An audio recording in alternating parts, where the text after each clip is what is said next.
Nesta 16ª reflexão sobre a Quaresma, queremos meditar sobre uma frase que se encontra no final do 4º sermão de São Leão Magno sobre a Quaresma.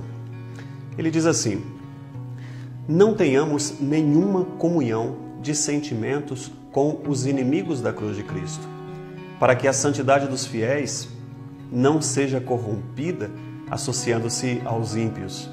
Separe-se a luz das trevas e os filhos da verdade fujam dos filhos do diabo. Meus queridos irmãos e irmãs, a exortação de Leão Magno foi feita, obviamente, para os cristãos do século V, mas encontra-se repleta de sentido também para o nosso tempo. O bispo de Roma estava preocupado com ambos os templos do Senhor, a igreja e o coração de cada fiel. Ele temia que no templo do Senhor, que é a igreja de Cristo, fossem introduzidas coisas impuras ou profanas, mas alertava para que o íntimo do coração de cada fiel fosse purificado de toda a mancha do pecado, a fim de que o Espírito Santo pudesse sempre nos possuir e governar. É sob essa perspectiva que Leão Magno então vai dizer: não tenhamos nenhuma comunhão de sentimentos com os inimigos da cruz de Cristo, para que a santidade dos fiéis não seja corrompida associando-se aos ímpios.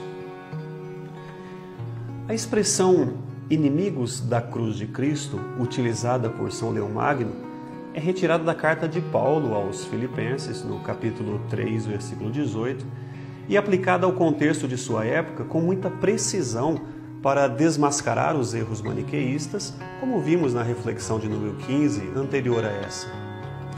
São Paulo diz: porque há muitos por aí, de quem repetidas vezes vos tenho falado, e agora eu digo chorando, que se portam como inimigos da cruz de Cristo, cujo destino é a perdição, cujo Deus é o ventre, para quem a própria ignomínia é causa de envaidecimento e só tem prazer no que é terreno.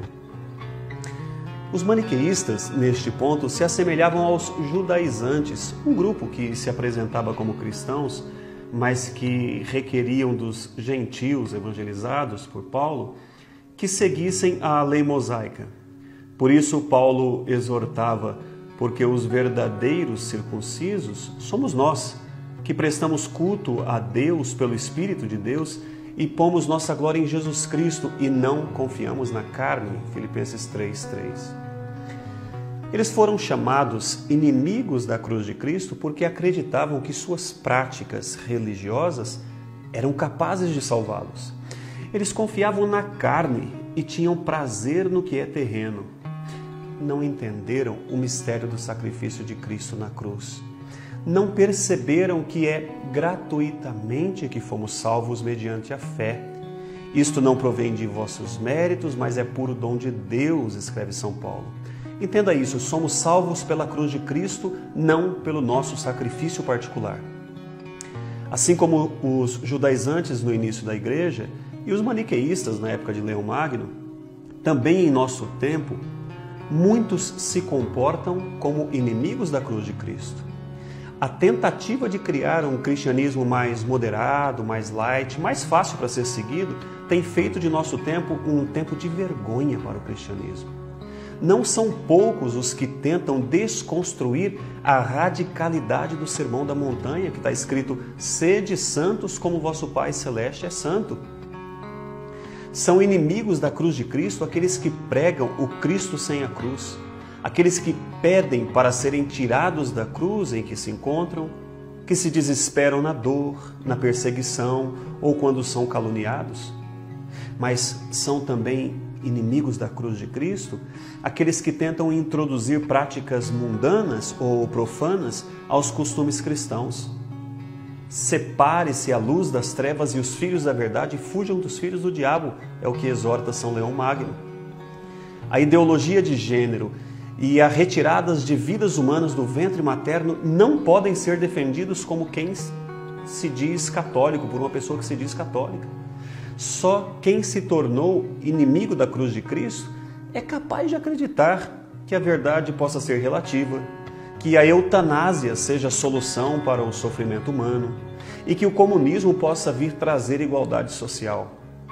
São os inimigos da cruz de Cristo que se calam diante das injustiças, que tentam justificar o injustificável, como a pedofilia, o incesto e a exploração sexual de crianças.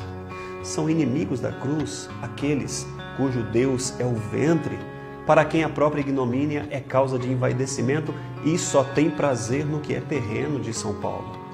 Separe-se a luz das trevas e os filhos da verdade dos filhos do diabo, é o que diz São Leão Magno. Que nesta Santa Quaresma surjam muitos amigos da cruz de Cristo, homens e mulheres que possam jejuar acreditando que Deus não deixará impune os que praticam o mal. Que a oração quaresmal possa livrar nossa Santa Igreja da contaminação de ideologias pagãs e mundanas, a fim de que a santidade dos fiéis não seja corrompida associando-se aos ímpios, como nos ensinou hoje São Leão Magno. E que o Espírito Santo se digne, depois de nos ter purificado da mancha de nossos pecados, sempre nos possuir e governar. Que assim seja. Muito obrigado, meu irmão e minha irmã, por estar conosco neste itinerário quaresmal. Um grande e forte abraço fraterno e até a nossa próxima reflexão.